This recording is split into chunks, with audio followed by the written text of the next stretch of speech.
Muhammad fuzzy നേവിയുടെ SSRലേക്ക് സെലക്റ്റായി, അതായത് സെയിലറായിട്ട് 2 ദിവസത്തേക്കകം ഇവിടുന്ന് യാത്രയാവും.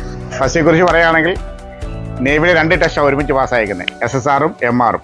6 മാസത്തിനുള്ളിൽ ആണിപ്പം ഈ നേവിയിലേക്ക് സെലക്ട് ആയിരിക്കുന്നത്. അപ്പോൾ ഈ 2 പോസ്റ്റിലേക്ക് ഒരുപോലെ സെലക്ട് ആകുന്നത് ഒരു വലിയ അച്ചീവ്മെൻ്റ് ആണ്.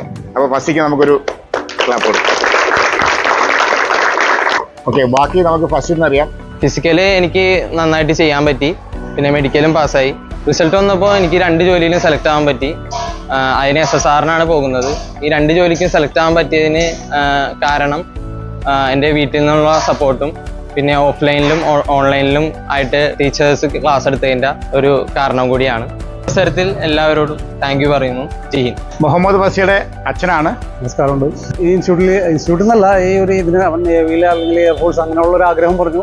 അവൻ്റെ ഇഷ്ടത്തിന് പോയി ചേർന്നു. ഞങ്ങൾ സപ്പോർട്ട് ചെയ്തു. ദൈവത്തിൻ്റെ അനുഗ്രഹം കൊണ്ട് അവന് MR 2 പരീക്ഷ പാസ്സാവാൻ പറ്റി. എനിക്ക് ഈ അവസരത്തിൽ പറയാനുള്ളത് കുട്ടികളോടും ഇതുപോലത്തെ സാറന്മാരെ കിട്ടണമെന്നുണ്ടെങ്കിൽ ഞങ്ങളൊക്കെ ചെറുപ്പത്തിലിരുന്നപ്പോൾ നമ്മൾക്ക് ഇതൊന്നും കിട്ടിയിട്ടുണ്ടായിരുന്നില്ല. ഒരു സാറ് പറയുകയാണ് നിങ്ങൾ ഏത് സമയത്ത് തന്നെ വിളിച്ചോ എന്ന് പറയുമ്പോൾ ആ ഒരു ധൈര്യം ശരിക്കും പറഞ്ഞിട്ടുണ്ടെങ്കിൽ അത് എന്താണെന്നുള്ളത് അനുഭവത്തിലേ നമുക്കറിയാൻ പറ്റുള്ളൂ.